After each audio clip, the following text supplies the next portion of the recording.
All right. Welcome back to the 50 Plus Fitness Fanatic Podcast. My name is Dr. Eric Davis, and today we're diving into something that sits at the heart of every transformation: consistency.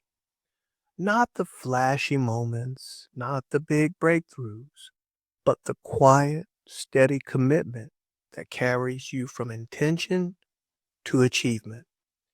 Now, I've learned this the hard way over the years. Goals don't crumble because they're impossible. They crumble because life gets loud, distractions pile up, and the path forward starts to blur. But when you find a rhythm, when you build a routine that supports who you're becoming, everything changes. Today, I'm turning things over to my AI co-hosts. They're going to break down the psychology of sticking with your goals, how to stay steady, how to stay focused, and how to keep moving even when motivation dips. It's a short episode, but packed with strategies you can use right away. All right, guys, take it away. A huge thank you to Dr. Eric Davis for those opening comments and, just that fantastic introduction to really get us rolling today. Yeah, it was great. Glad to be here. Welcome to the Deep Dive, everyone. It is so great to have you with us. And just a quick reminder for you listening, you can always catch this full discussion, video and all, over on YouTube and Spotify. Definitely. Really looking forward to getting into the mechanics of this one today. Me too. Because today our mission is, well, it's highly specific. We are exploring the core mindset of what we're calling a 50-plus fitness fanatic. Right. The exact physiological and psychological realities of it. Exactly. What it takes to not just get fit after 50, but to make it this permanent, integrated part of who you are. We're looking at the triad, setting a goal, the hard reality of sticking to it, and the ultimate engine of it all, which is consistency. Okay, let's unpack this. It's just such a vital conversation to have, Yeah. Because the fundamental rules of the biological game, they change when you cross that half-century mark. Oh, absolutely. The metabolic and neurological strategies you used in your 20s, they just simply do not apply in the same way anymore. They really don't apply. No. And trying to force them to apply Wow. is usually what leads to systemic failure or, injury. Yeah, so let's start right at the foundation. Step one of this entire journey is setting a goal. And I like to think about this like a car. Okay.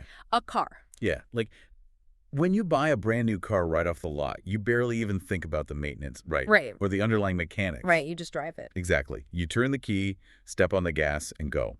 You assume it's going to run perfectly because, well, the engine is pristine, the belts are new, and the tolerance for neglect is massive. You can skip an oil change here and there. Yeah, hit a few potholes, push the RPMs into the red zone, and the car just absorbs it. But then you take a vintage car, something with a few decades on the odometer, and suddenly every single ping matters. Every minor rattle. Right. Every slight pull to the left. You can't just drive it recklessly without a hyper-specific plan. The tolerance for neglect is just entirely gone. Because it requires an entirely different relationship with the machine. Yes. You aren't just operating it anymore. You're actively managing its preservation while simultaneously asking it to perform. Which is a tricky balance. It really is. You have to Yeah. understand the specific kinematics of the suspension, the exact viscosity of the oil it needs. The margin of error shrinks. Meaning the intentionality behind every action has to increase exponentially. Exactly. So let's expand on that. How are you mapping that onto the aging human body when we talk about setting a goal? Well, think about setting a fitness goal not just as picking a destination, but like programming a highly specific coordinate into a GPS system. Okay. A coordinate that determines the exact route, the terrain, the fuel mixture required. Because in your 20s, your internal repair mechanisms, your fibroblasts, satellite cells, your endocrine response, they are incredibly efficient. You can survive the junk miles. Exactly. You can do random high-intensity workouts, essentially just driving really fast in any direction, and you'll probably see some aesthetic results. Your GPS can just be set to burn calories. Right, or build big biceps. Yeah.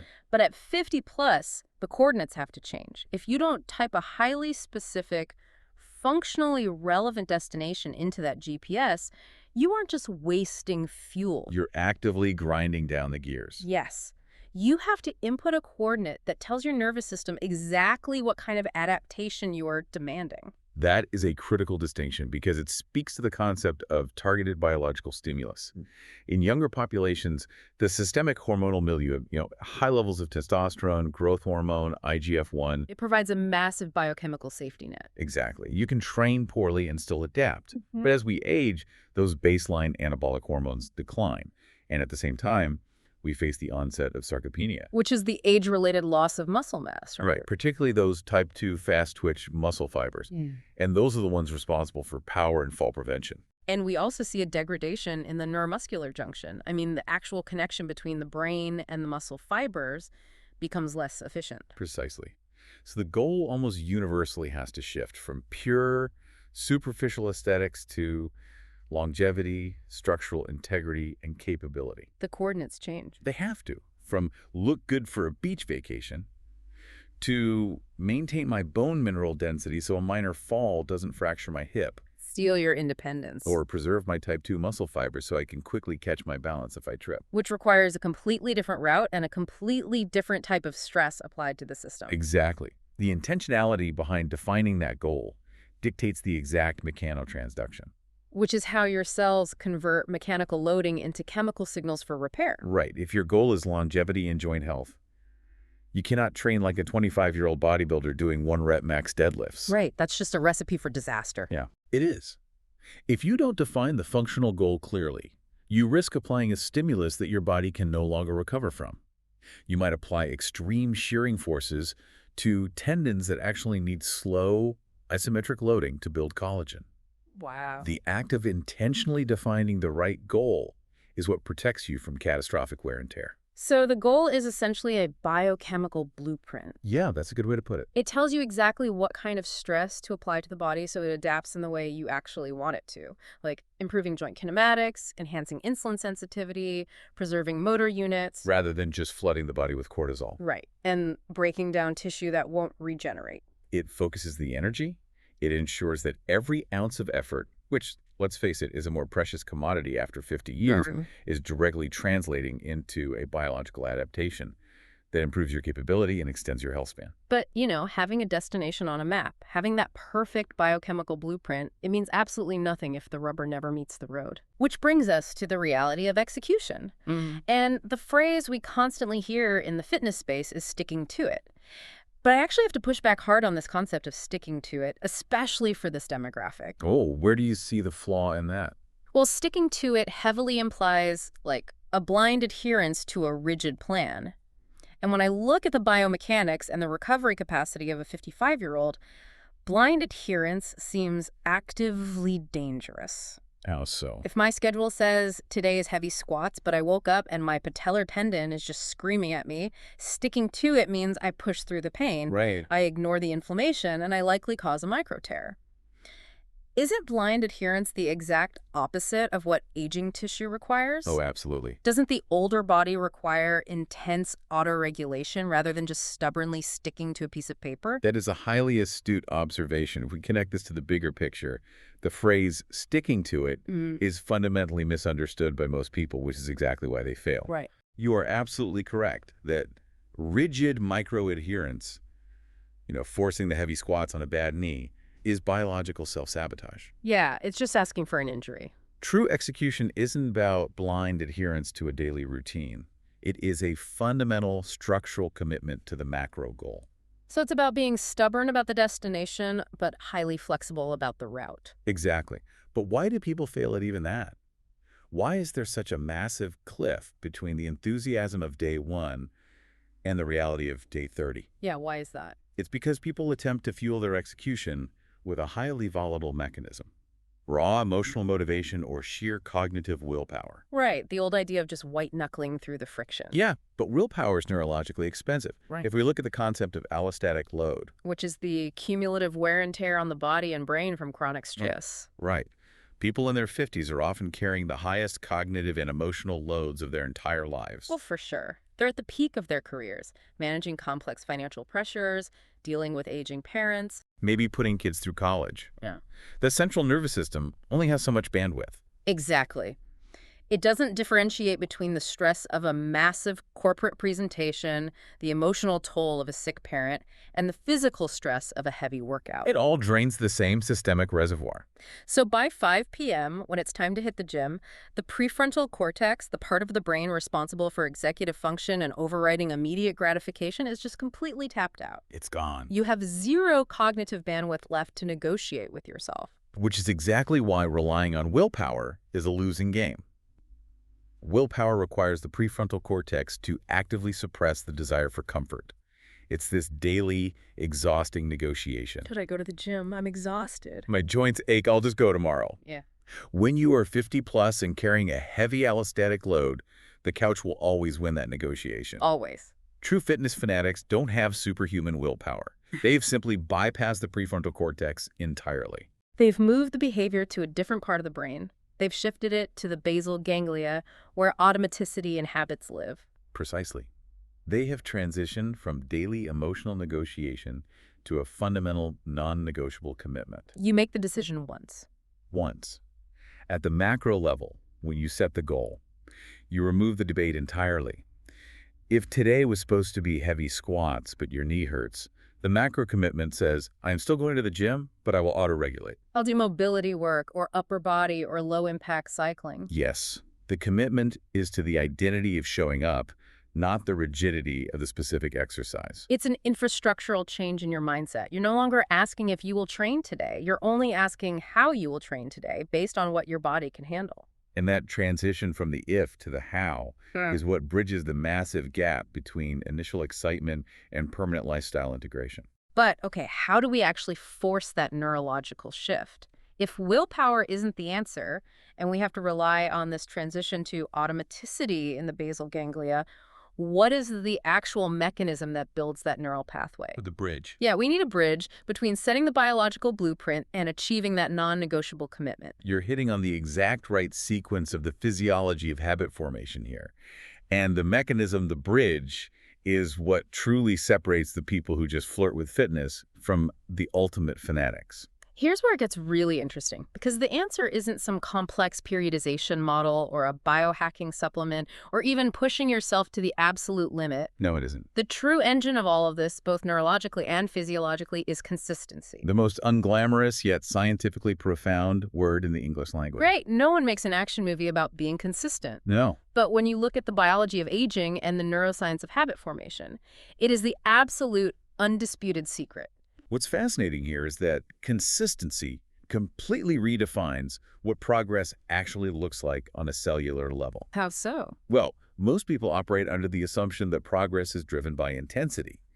They think, if I go to the gym, I have to sweat buckets, hit a personal record, and induce massive muscle damage. Otherwise, the workout was a waste of time. Yeah, that perfectionist, high-intensity mindset. It's the ultimate enemy of the 50-plus trainee. Because the aging body simply cannot out-recover that level of systemic shock. If you're doing extreme high-intensity workouts, you're spiking your cortisol, creating massive oxidative stress and heavily damaging tissue. And a 20-year-old recovers from that in 48 hours. But a 55-year-old might carry systemic inflammation from that for a week, which then forces them to skip their next 3 workouts. Exactly. The physiological remodeling of tissues in older adults, whether we're talking about strengthening the avascular structure of tendons, increasing bone mineral density via osteoblast activity, or repairing muscle fibers, it does not respond best to infrequent extreme shocks to the system. Right. In fact, extreme shocks often lead to tendinopathy because the collagen synthesis cannot keep up with the rate of microtrauma. Aging tissue responds to frequent, moderate, unbroken signaling. It's the difference between a flash flood and a drip irrigation system. Oh, I like that. Yeah, a flash flood, the massive once-a-week brutal workout just runs off the dry soil and causes erosion and damage. Right. But drip irrigation, frequent, moderate, consistent application of stress slowly soaks into the tissue, allowing for actual structural adaptation. It's a constant low-level whisper to the body to adapt, rather than screaming at it once a week. The drip irrigation analogy is perfectly aligned with the concept of magnotransduction. Consistency is that constant whisper. It is the relentless, unbroken pattern of simply applying a moderate load. That is where the magic happens. Meaning, redefining progress means embracing what some call the C-minus workout. Yes, the C-minus workout. The idea that a terrible, low-energy, 20-minute workout where you just do some light resistance band work and walk on an incline is actually infinitely more valuable than skipping the workout entirely just because you couldn't execute your perfect high-intensity routine. Biologically, a C-minus workout is highly valuable because you are keeping the metabolic pathways active. You are still driving blood flow to the tendons, you are still triggering a mild insulin response, and you are still preserving the neuromuscular junction. You're maintaining the baseline. Right.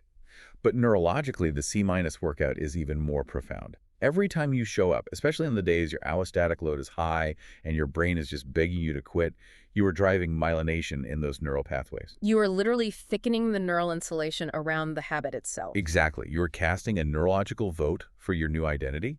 You are signaling to your brain, I am the type of person who does not miss a training session, regardless of the intensity. That identity shift is the ultimate goal. When you just show up and go through the motions on a bad day, you aren't doing it for the acute muscle hypertrophy. You are doing it to protect the habit. You are protecting the unbroken chain. You're working out to protect the neural pathway, not just the muscle tissue. It's exactly like compounding interest in finance, but applied to your biology. Yeah, that's exactly it. If you only invest money when you have a massive windfall, the perfect workout, you'll never build wealth. But if you invest a tiny, boring amount every single day, no matter what the market is doing, decades later, the compounding effect is astronomical. The human body compounds biological interest through consistency. The structural adaptations, the bone density, the capillary networks, the mitochondrial density they layer on top of each other microscopically day after day. But if you break the chain, If you wait 2 weeks for the perfect time to train, you interrupt the compounding process and the body rapidly begins to decondition. so the true 50-plus fitness fanatic isn't the person in the gym lifting the heaviest weights or sweating the most. No. It's the person who has mastered autoregulation. The person who simply refuses to break the chain, even if it means modifying their workout to a fraction of what they planned. Right. They've mastered the art of the C-minus workout because they understand that a C-minus keeps the biological compounding alive for tomorrow, whereas a 0 derails the entire physiological train. They absolutely have. They are playing a long-term game of tissue preservation and capability enhancement. So, as we discuss the mechanics of this, I actually want to pose a question directly to you listening. Okay. Think about the architecture of your own life for a second.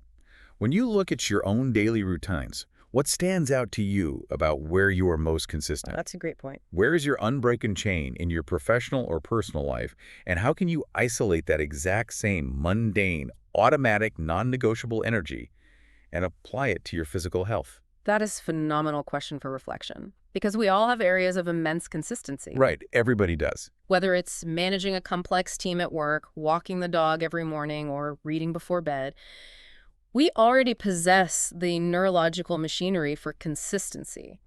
We just have to map that specific psychology over to our new fitness coordinates. And it is crucial to remember that this mapping process, this structural remodeling of both your brain and your body, it takes time. Yeah, it doesn't happen overnight. It requires immense patience, which is another virtue that becomes significantly more apparent and scientifically necessary after 50. Patience is mandatory because the compounding biological interest doesn't yield obvious dividends on day 30. No. It shows up in year 3 or year 5 when you realize you can suddenly sprint through an airport with heavy luggage without your heart rate exploding. Right. Or when you can get down on the floor to play with a grandchild and spring back up without your knees or lower back screaming in protest. It is about the quiet, functional victories. Yeah. And those quiet victories, true physical independence, are only purchased with the steady currency of consistency. So what does this all mean? If we synthesize everything we've unpacked today about the true DNA of a 50-plus fitness fanatic, it really boils down to a 3-part biological and psychological architecture that you have to purposefully construct for yourself. Yep. First, you have to define a crystal clear, functionally relevant goal. You have to program the GPS with a biochemical blueprint that prioritizes capability, structural integrity, and longevity over just trying to blindly recapture the aesthetics of your 20s. Because the wrong destination leads to applying the wrong biological stimulus, which at this age leads directly to injury. Exactly. Second, you have to make the hard structural commitment to the macro goal while remaining incredibly flexible on the micro execution.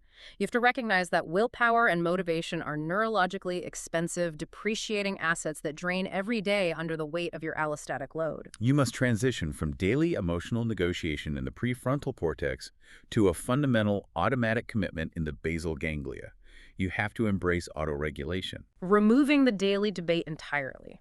It is no longer an if, it is only a how. Removing the debate entirely. And finally, the bridge that connects that functional goal to the reality of execution is consistency. It is prioritizing the drip irrigation of moderate, unbroken signaling over the flash flood of extreme intensity. Embracing the C- workout. Yes, embracing the immense power of the C- workout, protecting the habit, protecting that neural pathway above all else. Because the unbroken chain of simply showing up is what forces the cellular structure of the body and the neural circuitry of the mind to adapt. That is the true engine of longevity. It is an incredibly powerful, scientifically grounded framework. Yeah. And analyzing it this way actually leads me to one final thought that I think completely challenges the way we normally view this entire endeavor of health and aging. Oh, I am always ready to have my perspective challenged. Let's hear it. Well, we spend so much time in the fitness industry obsessing over the physical biomarkers. Yeah.